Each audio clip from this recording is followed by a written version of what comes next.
Zoren Legaspi hindi makakapayag na hindi makuha ang mga anak. Muling yumangay ang isyu sa pagitan ng dating mag-asawang sina Zoren Legaspi at Carmina Villarroel matapos maghain ng petisyon si Zoren para sa kustodiya ng kanilang kambal na anak na sina Cassie at Mavi Legaspi. Ngunit, matibay ang paninindigan ni Carmina na hindi niya ibibigay ang buong kustodiya kay Zoren. Ano nga ba ang magiging kinahinatnan ng usaping ito? Alamin natin sa ulat na ito. Narito tayo ngayon sa harap ng family court kung saan kasalukuyang dinidinig ang petisyon ni Zoren Legaspi na makuha ang kustodiya ng kanilang mga anak. Ayon sa dokumentong isinumite ng kampo ni Zoren, nais niyang magkaroon ng mas malaking papel sa pagpapalaki sa kambal at mas magkaroon ng oras sa kanila. Ngunit, ayon naman sa panig ni Carmina, mas makakabuti raw kung manatili ang mga bata sa kanya.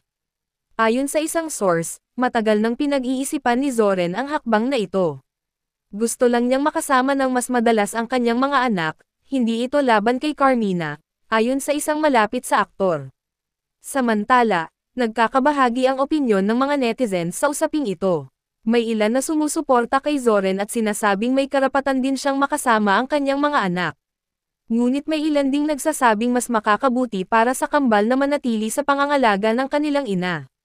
Matapos ang pagdinig, hindi nagbigay ng anumang pahayag si Carmina sa media. Ngunit ayon sa isang malapit sa kanya, labis daw ang kanyang pag-aalala para sa magiging desisyon ng korte. Siyempre, ina siya. Ayaw niyang mahati ang oras ng mga bata, sabi ng source. Ayon sa isang legal expert, mahirap ang ganitong uri ng kaso dahil parehong magulang ay may karapatan sa kanilang mga anak. Depende ito sa magiging hatol ng korte at kung sino ang mas makakabuti para sa mga bata, paliwanag ng abogado. Samantala, ayon sa isang insider, ang kambal mismo ay nalilito kung kaninong panig ang kanilang papanigan. Bagamat mahal nila ang kanilang ama, hindi rin nila nais na masaktan ang kanilang ina. They love both their parents, ayaw nilang mamili, ayon sa source. Ayon sa isang kaibigan ni Zoren, hindi niya intensyong ilayo ang mga bata kay Carmina.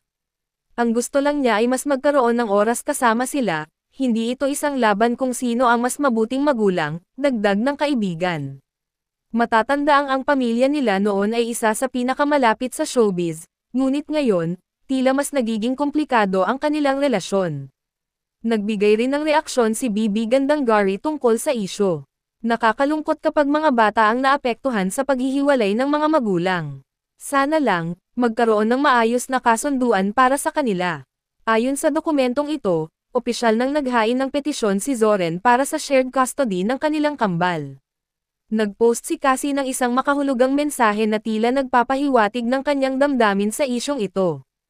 Tahimik naman si Mavi tungkol sa isyu, ngunit marami ang nagsasabing halata sa kanya ang lungkot. Ayon sa isang malapit kay Carmina, hindi niya gustong mawala si Zoren sa buhay ng kanilang mga anak, ngunit nais niya itong manatili sa tamang balanse. She just wants what's best for them, hindi ito tungkol sa galit o paghihiganti, paliwanag ng kaibigan. Nagbahagi si Zoren ng isang lumang larawan kasama ang kanyang kambal na may caption na, "A father's love never fades." Marami sa kanyang followers ang nagpakita ng suporta at sinabing sana ay maayos nila ang kanilang sitwasyon bilang pamilya. Matatandaang dati ay inamin ng dalawa na nais nilang maging maayos ang kanilang co-parenting setup, ngunit tila nagkaroon ng pagbabago sa sitwasyon.